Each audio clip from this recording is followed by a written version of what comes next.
சுதந்திரம் என்பது சும்மாவா வந்ததே.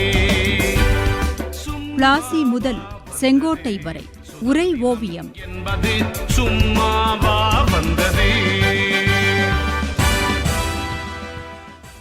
நீதிமன்ற புறக்கணிப்பு, கல்விக்கூட புறக்கணிப்பு போன்று ஒத்துழையாமை இயக்கம் வேறு எந்த வகையில் எல்லாம் அரசாங்கத்திற்கு நெருக்கடிகளை ஏற்படுத்தியது தாயே? இந்த ஒத்துழையாமை போராட்டம் அரசுக்கு பல வகையில் நிதி வருவாய் குறைவை ஏற்படுத்தியது மகனே. அதுதான் ஆங்கிலேயரை பெரிதும் சினம் கொள்ளவும் செய்தது. காந்தி கையில் எடுத்த இன்னொரு போராட்டம் விதேசி துணி புறக்கணிப்பு.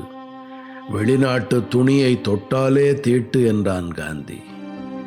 இந்திய துணி தொழில் நசிந்து போக காரணமே வெளிநாட்டு துணி இறக்குமதிதான். எனவே விதேசி துணியை கொளுத்துவோம் என்ற கோஷம் எங்கும் எதிரொலித்தது. பம்பாயில் காந்தி முன்னிலையில் அந்நிய துணிகள் சொக்கப்பனை கொளுத்துவது போல எரிக்கப்பட்டன. விதேசி துணி புறக்கணிப்பு செயல்படுவதை கண்காணிக்க வியாபாரி மண்டல் என்ற அமைப்பு ஏற்படுத்தப்பட்டது. மதராஸ் மாகாணத்தில் பல இடங்களில் அந்நிய துணி எதிர்ப்பு போராட்டங்களில் துணி வியாபாரிகளே ஆதரவாக நின்றார்கள்.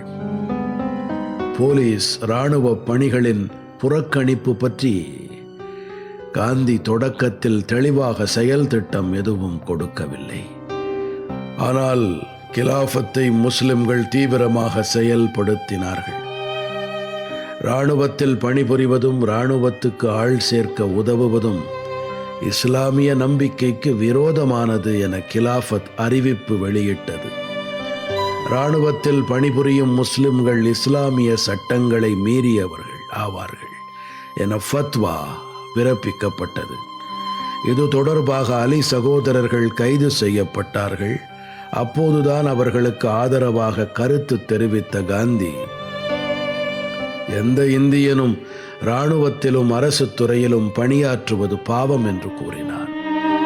வங்க பிரிவினையை எதிர்த்து தொடங்கப்பட்ட சுதேசி இயக்கத்தை அடிப்படையாக வைத்து சுதேசி நிர்மாண திட்டம் நாடு முழுவதும் பின்பற்றப்பட்டது. இதனை பொருளாதார நலத்துக்கான நடவடிக்கை என்று மட்டும் கொள்ளாமல் ஒரு சமய கடமை என்றும் கூறினான் காந்தி. ராட்டையில் கதர் நூல் நூற்பதும் கதர் நெசவு செய்வதும் மக்களிடம் பரப்பப்பட்டன. கதர் நூல் நூற்பதும் கதர் ஆடை அணிவதும் நாட்டுப்பற்றுமிக்க தேசிய போராட்ட வீரர்களின் சின்னம் என்றே ஆனது. கிராமப்புற குடிசை தொழில்கள், கைத்தொழில்கள் ஊக்குவிக்கப்பட்டன. 1 கோடி ரூபாய்க்கும் மேல் சேர்ந்த திலகர் நிதி கதர் அபிவிருத்திக்கும் ராட்டை விநியோகத்திற்கும் பயன்படுத்தப்பட்டது. கதர் இயக்கத்தில் 40 லட்சம் தொண்டர்களுக்கும் மேல் சேர்ந்தார்கள். லட்சக்கணக்கான ராட்டைகள் விநியோகிக்கப்பட்டன. சுதேசி பொருள்களை விற்பனை செய்வதற்கென்றே சுதேசி கடைகள் பல திறக்கப்பட்டன. இப்படியெல்லாம் ஒருபுறம் ஒத்துழையாமை இயக்கமும் சுதேசி நிர்மாண திட்டமும் செயல்பட்டு கொண்டிருந்த போது டியூக் ஆஃப் கனாட், அதாவது கன்னாட் கோமகன் இந்தியாவுக்கு வந்தான்.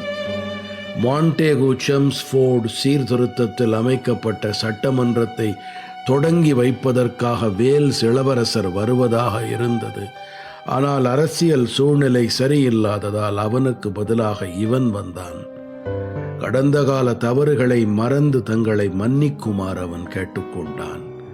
ஆனால் மக்கள் மன்னிக்க தயாராக இல்லை. 1921 ஜனவரி 10 அன்று முதலில் மதராசுக்கு வந்தவனை மக்கள் புறக்கணித்தார்கள். கடைகள் அடைக்கப்பட்டன.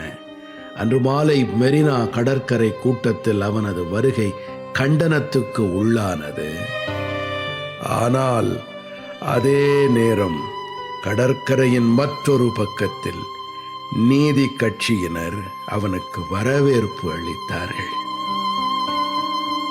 2 நாட்களுக்கு பிறகு அவன் மதராஸ் சட்டமன்றத்தை தொடங்கி வைத்தான். அதன் பிறகு கல்கத்தா, தில்லி, பம்பாய் ஆகிய நகரங்களுக்கு அவன் சென்றான். என்றாலும் அங்கெல்லாம் புறக்கணிப்புக்கு உள்ளானான். அதனால் மிகுந்த மன வருத்தத்துடன் பம்பாயிலிருந்து இங்கிலாந்துக்குச் சென்றான். இப்படி ஒத்துழையாமை இயக்கம் ஒருபுறம் அமைதியாகச் சென்று கொண்டிருக்க, இன்னொரு புறத்தில் வன்முறைகள் வெடித்து கிளம்பின.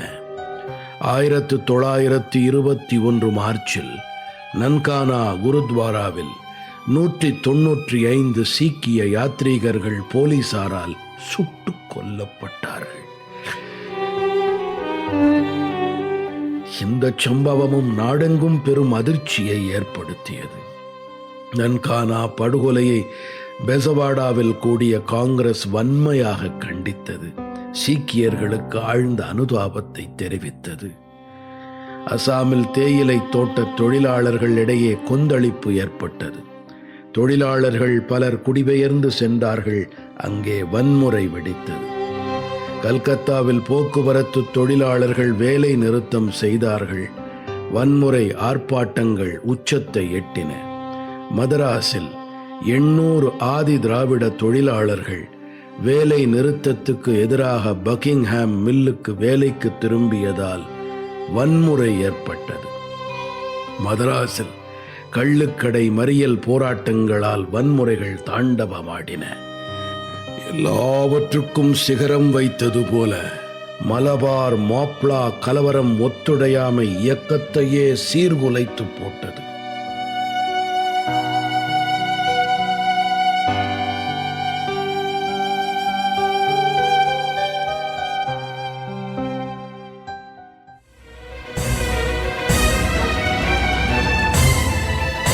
பிளாசி முதல் செங்கோட்டை வரை உரை ஓவியம் கேட்டீர்கள். எத்தனை எத்தனை தடியடியை தாங்கினர், எத்தனை எத்தனை செக்கிழுத்த